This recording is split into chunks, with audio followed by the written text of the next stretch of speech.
So here's your fuel vacuum. That'll pull fuel out of this hose, which runs down to your fuel. This hose right here, that's your fuel filter. And that, I think, is not clogged up. We thought it might be. But the fuel will run out of your tank, which is in the back there, down here, and then up this line through your fuel filter right there. And then it goes into this vacuum. And there's a little tiny nipple there. And then this is the end of the hose. And I took the hose off the nipple, thinking that maybe that if we didn't get any gas, sweat bee, if we didn't get any gas, then this hose was all clogged up. But as you see, putting it down below the fuel tank, we have gas running out of the line. So we got gas running to the vacuum. Let's lift this above the fuel tank here. So this nipple here is running to your fuel filter or your fuel vacuum.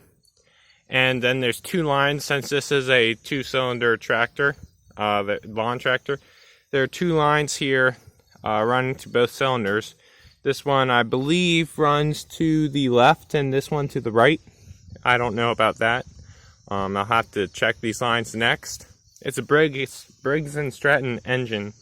So that tells me that this vacuum is probably clogged up somewhere in there, because it uses the vacuum of the engine whenever the pistons fire to pull gas up through this line into the pistons.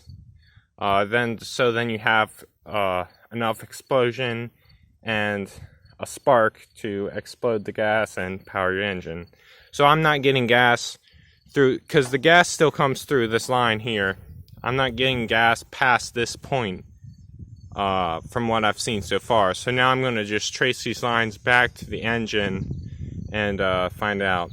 I know the engine runs because I sprayed some starter fluid up in the air cleaner here. I have my choke open here, this choke, or my choke closed here, and that's choke open.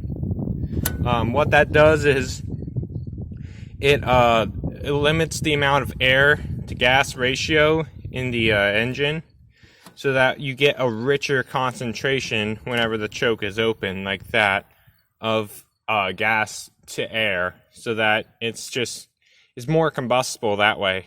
But with this, whenever I open it, then I sprayed some starter fluid down there, some ether, and then I tried to start the tractor. This tractor started, and that tells me that it's not an engine problem as much as a fuel line issue.